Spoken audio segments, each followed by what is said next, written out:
जय हिंद साथियों, पुनः ऑनलाइन क्लास में हम हिंदी साहित्य रचना रचनाकर पर प्रश्न लेकर के उपस्थित हैं।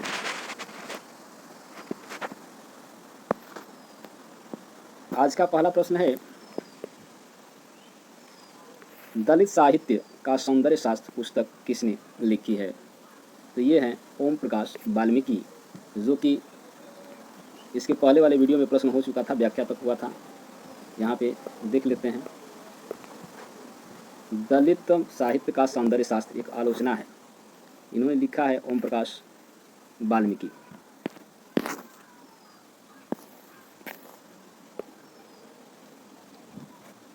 दलित साहित्य का सौंदर्य शास्त्र के लेखक हैं, तो यहाँ हैं बी अर्थात शरण कुमार लिम्बाम्बे, लिम्बाले हैं, सॉरी यहाँ लिम्बाम्बे हमने बोल दिया, यहाँ पे हैं लिम्बाले। दलित साहित्य का सौंदर्य शरण कुमार लिम्बाले की समीक्षा है। इसी शीर्षक से ओम प्रकाश वाल्मीकि की भी आलोचना है। ध्यान रखना है, ओम प्रकाश जी ने आलोचना ग्रंथ लिखा है और शरण कुमार लिम्बाले ने समीक्षा। शरण कुमार लिम्बाले की कृतियों में अक्करमासी आत्मकथा, छुआछूत, देवता आदमी, दलित ब्राह्मण कहानी संग्रह हैं, नर वानर, हिंदू बहुजन उपन्यास शामिल हैं।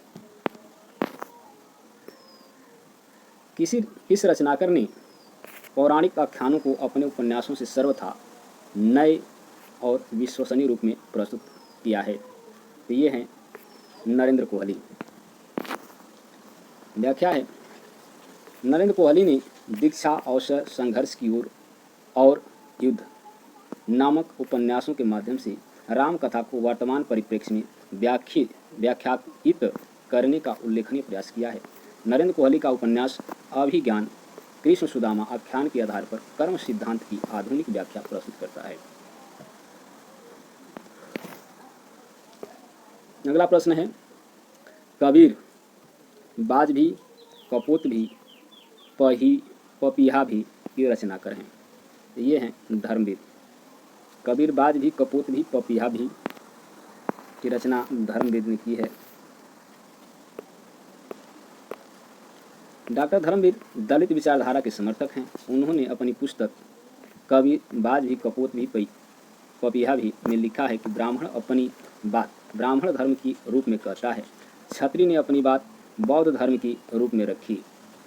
इसमें कुछ भी बुराई नहीं है। बुराई तब पैदा होती है जब दलित को अपनी बात दलित धर्म के रूप में नहीं रखने दी जाती है। डॉक्टर धर्मवीर का ही यह बौद्धिक व्यायाम है कि कबीर ने जो बात नहीं कही उन्हें मुख से बुलवा दिया गया। वे लिखते हैं, दलित धर्म की पृथकता के लिए यह जरूरी नहीं है कि सिद्ध किया जाए कि ब्राह्मण धर्म बुरा है, ब्राह्मण धर्म अच्छा या बुरा है। इसमें कबीर के धर्म को सरोकार नहीं।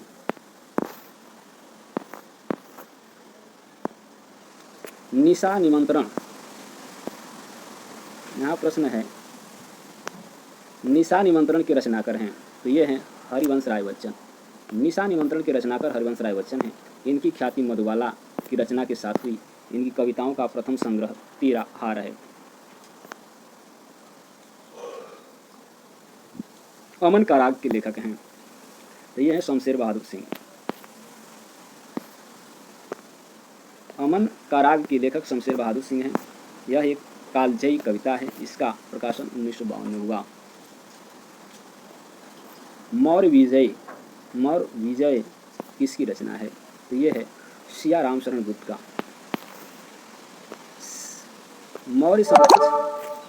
मौर्य विजय सिया रामशरण गुप्त द्वारा 1914 में लिखी गई। इनकी अन्य रचनाएं हैं अन्नाथ, आर्द्र, विषाद, दुर्वादल, बापू, आत्मोत्सर्ग, नकुल, सुनंदा, गोपिका इत्यादि। हल्दी घाटी वीर रस का रस प्रधान काव्य है, प्रधान प्रबंध काव्य है। ये किसका है? तो ये है श्याम नारायण पांडे का। हल्दी घाटी 1937-39 में श्याम नारायण पांडे द्वारा लिखा गया वीर रस प्रधान प्रबंध काव्य है। इनकी रचनाएं जौहर 39-44, तुमुल 1948, रूपांतर 1948, आरती 1945-46, जय हनुमान 1956।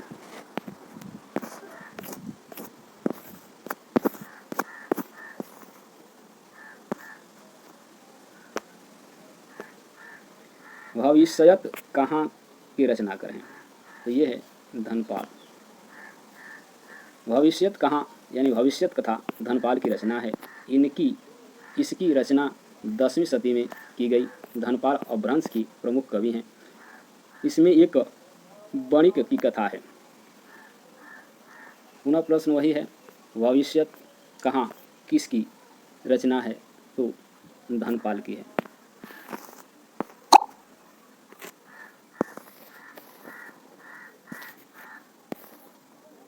यहाँ भी वही प्रश्न है, भविष्यत कहाँ किसकी रचना है? तो धनपाल की है। अब्दुल रहमान कृति संदेश राशक है। तो ये है बी खंड काव्य है। अपभ्रंश साहित्य के समर्थक कवियों में अब्दुल रहमान का नाम आता है, जिसमें संदेश राशक लिखकर हिंदी काव्य के लिए एक अस्थायी प्रेरणा का काम किया। संदेश राशक एक खंड काव्य है जिसमें विक्रमपुर की वियोगिनी के विरह की कथा है। कवि ने उनका नक्श वर्णन पति के लिए संदेश अत्यंत सहज भाव भूमिका पर चित्रित करके काव्य को मार्मिक बना दिया है। संदेश राशक के लेखक हैं अब्दुल रहमान। ऊपर की व्याख्या में हम दे चुके हैं, बी विकल्प सही होगा यहाँ पे। संदेश राशक किस श्रेणी में आता है? किस श्रेणी में आता है? तो ये खंड काव्य में आता है। संदेश राशक के रचयिता हैं तो अब्दुल रहमान है, बी विकल्प सही है।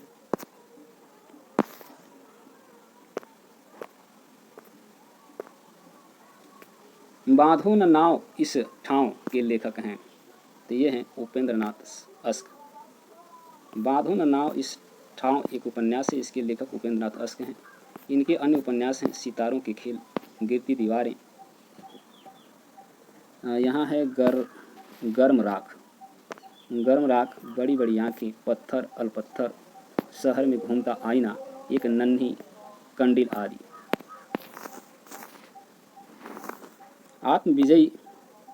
आत्मजयी किसकी रचना है? ये है कुंवर नारायण की। आत्मजयी कुंवर नारायण की काव्य रचना है जो कठोपनिषद की नचिकेता और यम संवाद पर आधारित है।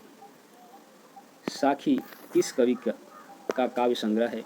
तो ये है विजयदेव नारायण शाही।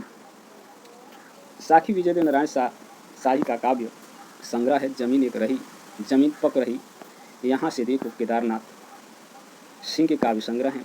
आमने सामने कुंवर नारायण का तथा जख्म पर धूल मलयज का काव्य संग्रह है। अन्य महत्वपूर्ण तथ्य दिया है। विजयदेव नारायण शाही एक का पृथक काव्य संग्रह मछली घर नई कविता की दुरूह परंपरा से प्रभावित जान पड़ती है।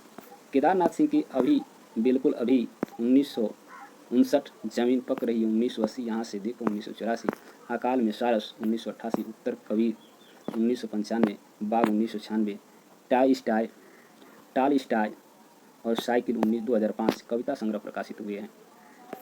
कोई दूसरा नहीं 1993 में कुंवर नारायण का कविता संग्रह है।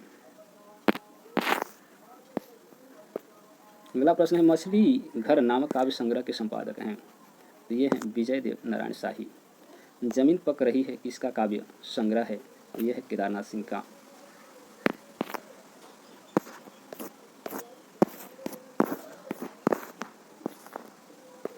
चिंतामणि द्वारा रचित प्रबंध काव्य है। तो ये है कृष्ण चरित्र। चिंतामणि द्वारा रचित कृष्ण चरित्र प्रबंध काव्य है। इसके अतिरिक्त उनके 2 अन्य प्रबंध काव्य भी हैं, रामायण और रमाश्वमेघ। लक्षण ग्रंथ कवि कुल कल्पतरु के रचयिता हैं। तो ये हैं आचार्य चिंतामणि। आचार्य रामचंद्र शुक्ल ने चिंतामणि को रीतकाल के आरंभकर्ता के रूप में स्वीकार करते हैं। वो वस्तुतः रीतकाल की जो अविच्छिन्न धारा बही उसकी शुरुआत चिंतामणि से ही होती है। चिंतामणि द्वारा लिखे गए कुल 4 ग्रंथों का उल्लेख मिलता है। कवि कुल कल्पतरु, काव्य प्रकाश, रसमंजरी, पिंगल और रामायण। चिंतामणि कृत कवि कुल कल्पतरु में 8 प्रकरण हैं, जिनमें काव्य भेद, काव्य लक्षण, काव्य स्वरूप, गुण, अलंकार, दोष, ध्वनियाँ आदि पर विचार किया गया है। कवि कुल कल्पतरु में लक्षण प्रायः दोहा सोरठा छंद में है और उदाहरण कविता सवैया में है। लक्षण निरूपण में चिंतामणि ने प्रायः मम्मट का अनुसरण किया है। सबसे बड़ा सिपाही के रचनाकार हैं, तो सबसे बड़ा सिपाही के रचनाकार हैं वीरेंद्र जैन। सबसे बड़ा सिपाही के रचनाकार वीरेंद्र जैन हैं। इनकी अन्य प्रमुख रचनाएं हैं मुक्ति दूत, सुख, फरोश, हास्य, कथा, बत्तीसी इत्यादि। मुक्ति दूत भारतीय ज्ञानपीठ की मोती देवी पुरस्कार से सम्मानित काव्य कथाकृति है। सीता को प्रधानता देकर लिखा गया काव्य सीतायन के रचयिता हैं। ये हैं राम प्रिया शरण। श्रृंगार रस प्रधान प्रबंध काव्यों में राम प्रिया शरण कृत सीतायन परम प्रख्यात कृति है। यह प्रबंध काव्य रामचरितमानस की ढंग पर 7 कांडों में सीता का चरित्र अंकित करता है। भाषा अवधि छंद दोहा चौपाई है।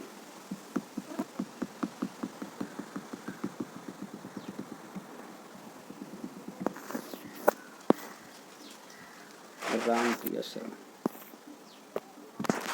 देवकृत देवचरित किसके जीवन से संबंधित प्रबंध काव्य है? यहाँ भी विकल्प है कृष्ण। देवकृत देवचरित कृष्ण की जीवन से संबंधित प्रबंध काव्य है, यानी देव जी ने लिखा है देवचरित्र। देव शतक अध्यात्म संबंधी ग्रंथ है जिसमें जीवन और जगत की असारता, ब्रह्म तत्व तथा प्रेम की महात्म्य का वर्णन है। राम रक्षा स्तोत्र रचना के लेखक हैं, तो ये हैं रामानंद। राम रक्षा स्तोत्र के लेखक रामानंद हैं। रामानंद संस्कृत के विद्वान थे। वैष्णव मताब्द भास्कर और रामानुज पद्धत इनके सुप्रसिद्ध ग्रंथ हैं। रामानंदी संप्रदाय को रामानुज संप्रदाय से पृथक सिद्ध करने के लिए ब्रह्मसूत्र और गीता पर इनके नाम से भाष्यों का प्रचार किया गया। उपदेश रसायन के रचयिता कौन हैं? तो ये हैं जिनदत्त सूरी। अपभ्रंश में चरित्र काव्यों की परंपरा से भिन्न एक रास काव्य परंपरा भी आरंभ हुई थी 12वीं शताब्दी की। जिनदत्त सूरी का उपदेश रसायन रास इस दृष्टि से उल्लेख्य है। 80 पदों का नृत्य गीत काव्य रास लीला के उस मूल रूप की ओर ले जाता है जिसमें हिंदी के आदिकालीन रासो काव्य लिखे गए हों और बाद में विकसित होकर अज्ञेय बन गए। संशय की एक रात किस कवि की कृति है? तो यह है नरेश मेहता की। संशय की एक रात नरेश मेहता की कृति है। इसमें राम के भीतर युद्ध के प्रति संशय पैदा कर एक आधुनिक मनुष्य की चिंता प्रकट की गई है। यह नाटक शैली में लिखी गई लंबी कविता है। इनके अन्य प्रमुख काव्य संग्रह हैं वन पाखी सुनो, बोलने दो चिड़, मेरा समर्पित एकांत आदि।